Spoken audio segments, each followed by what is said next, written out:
Welcome back, Sebastian here. So today I'm going to be doing my review for the 2025 Bahrain Grand Prix. Pretty interesting race, definitely a lot better than Japan last week. Decent racing throughout the field, not so much at the front, but that being said, let's get this review started. So Oscar Piastri started on pole. His second ever pole position, of course, his first coming in China 2 races ago. Leclerc starting P2, and a big question I think for me going into this race was where could Lando Norris recover to? Mix of soft tires and medium tires for the start, and when we did get going to the start, it was a great start by George Russell challenging Oscar Piastri into the first corner. Norris, good start for him as well. He was up to P3. So a bit of a weak start by both Ferraris, but not the end of the world to them. Behrman, another driver with a great start. He was up 7 positions on the opening lap after starting the race in 20th. So great for him. And for Verstappen, really tough race for him. He fell to 8th at the start from 7th. Lap 3, Albon overtakes Behrman for P13, I believe. Alonso, and then overtakes Alonso the next lap. So Albon making moves up the field early, and both moves were at turn 1. Now, first big moment of the race was the fact that Lando Norris was basically noted for being out of position at the start. You can't see it too well in this image here. It was better from the onboard of Verstappen actually, where you could see Norris being too far ahead in his grid box. But that was noted under investigation, and he was eventually given a 5-second penalty for that. So a bit of a silly error by Norris, and that would be a 5-second penalty. That would definitely put him a bit on the back foot further down the race.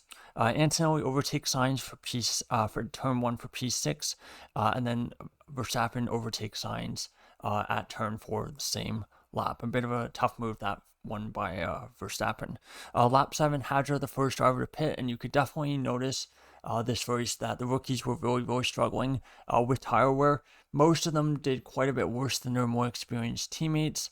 And so this was something that was a big contrast to both China and Japan, where tire wear was not as big of an issue. And again, that's something I mentioned in my preview, that I felt like Bahrain, rookies were likely going to struggle quite a bit, given that tire wear is one of the bigger issues where rookies really, it takes a while for rookies to basically learn how to do that properly.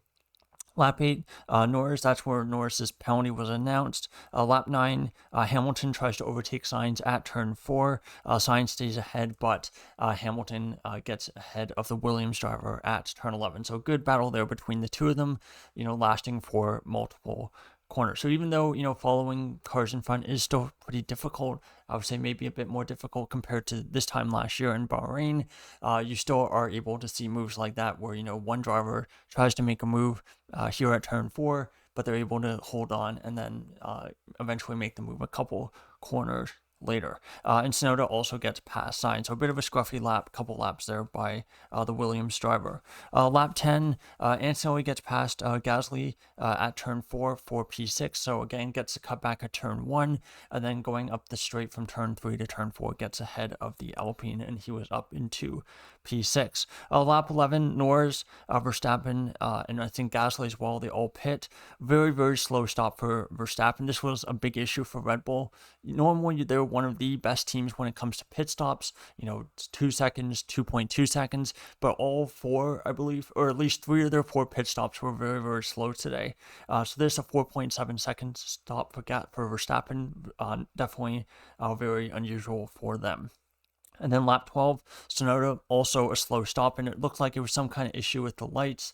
Apparently they have a light over top where the driver can see, and the drivers basically use that to know when they can go, when their pit stop's finishing. And yeah, it wasn't working. So again, driver doesn't know when the stop is finished. Lap 13, so with that stop, Verstappen undercuts Antonelli, so again gets out ahead of the Mercedes driver. Lap 14, Russell comes out ahead of Norris, so a 2-second gap. So Russell was ahead of Norris before Norris pitted and served that 5-second penalty, but thanks to that undercut, pitting a couple laps before Russell, he was basically kind of able to minimize the damage from that penalty. But of course, on the flip side, the McLaren, very good tire wear, And so that's an advantage that Norris would have wanted to originally take, go really long on the strategy, undercut Russell that way. But that 5-second penalty really meant that he was not able to do that. Now, let's see, where are we? Okay, yeah, so lap 17, Behrman noted for an unsafe release. Honestly, don't think he got a penalty for that. So, and they showed the replay of it, and I thought there was enough room there that I'm fine with that not being a penalty. Leclerc comes out 5th, Hamilton 11th, so they both started on the medium tires, so went quite long on that first stint. Didn't really help, initially, but they would definitely have a tire offset, which would benefit them a bit later. Lap 19, Hamilton overtakes Tsunoda for P10 at turn 1. Leclerc overtakes Gasly for P4. And then lap 20, Antonelli overtakes Verstappen at turn 4 for P8. So Verstappen, Red Bull, really struggling today. Just did not have the pace at all. They were probably 4th or 5th fastest car this weekend, which is definitely quite a bit worse than where they were last weekend, where they were probably second best car. Lap 22, Hamilton overtakes Doohan for P9 at turn 1. Same lap. Then following lap, Hamilton overtakes Verstappen at turn 11 for P8. Lap 23, black and white flag for Hadjar, and as well as Antonelli, and Leclerc tries to make a move on Norris, but not able to make the move stick. But lap 25, Leclerc overtakes Norris at turn 4 for P4. So a good move there by the Ferrari driver, and decent pace for the two of them at this point. Hamilton overtakes Antonelli for P7 at turn 1 as well. Lap 26, Hamilton another position, this time overtaking Ocon for P6 at turn 1.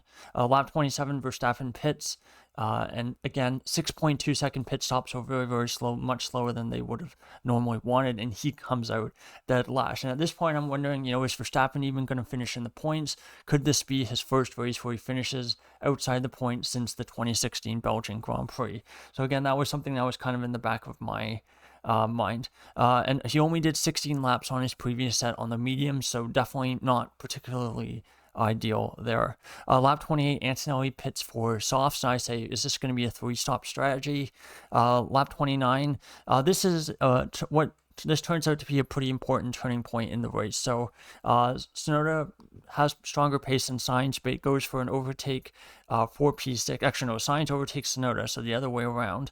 I think neither of them had pitted yet for their second stops, and there's basically contact between Tsunoda's basically left rear tire and the side pod of Sainz's Williams. And so I think Tsunoda basically got a little bit, he went down on traction on basically throttle a bit too aggressively, and you can see the rear basically stepping out. You can see the wheel spin, and he basically slid into the back of Sainz's Red Bull. So contact there, you can see something breaks. You can see basically going down the next straight, there's basically carbon fiber going off everywhere. And then lap 32, there was a safety car, and I'm like, why? We don't see any body work. Nothing seems to be, on track. But I guess race control being very cautious, and they didn't want to throw a virtual safety car out. Probably because the field was probably too spread out, so a virtual safety car would mean that it would take even longer to clear whatever debris that they felt was on the racing line. So again, don't want to risk of punctures, which is understandable. But I think I didn't think the safety car was necessary. But I guess they didn't really want a repeat of Qatar, where you had Bottas going over someone's mirror, and drivers getting punctures left, right, and center. So all leader drivers pits. Verstappen honestly thought that was going to hurt Verstappen, but he basically didn't hurt him too badly. He basically was up to 8th, and Antonelli basically stops again, and so he had his 3rd stop, and he came out in 14th. So it kind of negatively affected Antonelli, and then the safety car ends lap 35. So restart. After the restart, Hamilton tries to overtake Norris at P4. Good pace from him, but Norris holds on to the position, slightly off track, I felt, but I think he was right on the limit of being within the track limits. Lap 38, Antonelli goes off track at turn 1, loses position to Sainz there. We didn't see a great replay of this. I think I was doing something. I was getting breakfast ready, I think. But yeah, so Antonelli off track there, and then Verstappen overtakes Ocon for P6. Lap 39, Behrman tries to overtake Tsunoda at turn 1, not able to do so.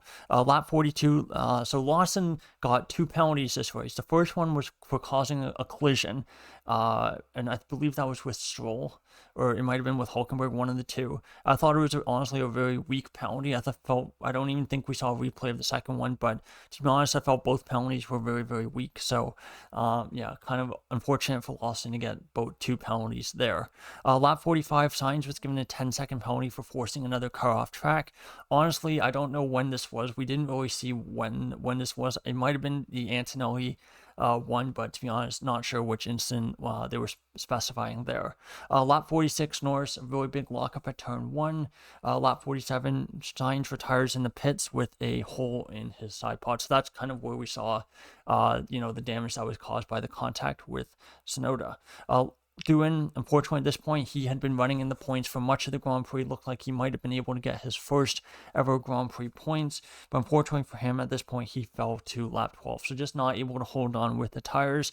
And yeah, a pretty unfortunate race in that respect, given that, this was a track that was always going to be very tough for the rookies, given how strong the tire wear, how bad the tire wear was. Lap 14, Albon overtakes Doohan. Again, that was for P12. Norris goes off track turn 4, trying to overtake Leclerc, and then eventually was able to do so, overtaking Leclerc for P3 at turn 4 on lap 52. Russell noted for DRS infringement. So this was something that was an issue, I think, on multiple cars, where multiple cars, the DRS was not working properly, so cars had to activate it manually, which is quite bizarre. Not sure exactly what was going on there. He was noted, investigated, and eventually there was no further penalty for that. Black and white flag for Norris for track limits, and that was where Lawson got his second penalty, and this time it was a 10-second penalty. Lap 57, Russell Norris side-by-side turn 1. Norris, really good pace, but not able to get past the Mercedes driver. Verstappen, that final lap, gets past Gasly for P6. On the back straight, I believe, or it was at turn 4. We didn't actually see the overtake. It was only, we saw the change in the timing tower at the finish line, to be honest. A lot of issues with, race direction. The timing tower still not working properly 4 races into the season, which is pretty disappointing. That honestly could be a whole video on its own on all the things I've gone wrong with the timing tower this season. But Oscar Piastri takes the checkered flag, his second win this season, 4th win of his career. So, taking a look at your race result for the 2025 Bahrain Grand Prix, Oscar Piastri, like I said, 2nd win in the season, joining him on the podium, Russell and Norris. So 4 races in, and only 4 drivers have stood on the podium. The 3 drivers today, and of course, Max Verstappen. 4-5 Leclerc and Hamilton, 6 Verstappen, like I said, 7th Gasly, 8th Ocon, 9th Tsunoda. First points for him in Red Bull, and the first points that a Red Bull driver has scored in a Grand Prix since the 2024 Las Vegas Grand Prix. So that was quite the streak, but Tsunoda has basically managed to break. And I think Red Bull definitely made the right choice at this point, swapping Lawson and Tsunoda. 10th Behrman, really good recovery drive starting from the back of the grid. 11th Antonelli, a little bit disappointing from him, but again, I do think he was hurt a little bit by the timing of the safety car. 12th Albon, 13th Hadjar, 14th Doohan, 15th Alonso, 16th Lawson, 17th Stroll, 18th Bortoletto. Sainz was your 1 DNF, and then it turned out Hulkenberg was disqualified after the Grand Prix. So finishing up looking at your championship standings, Norris still leads there with 77 points, whereas Piastri moves up to 2nd in the championship on 74, only 3 points behind his teammate. Verstappen drops to 3rd with 69. Russell stays in 4th, maintains his position there on 63.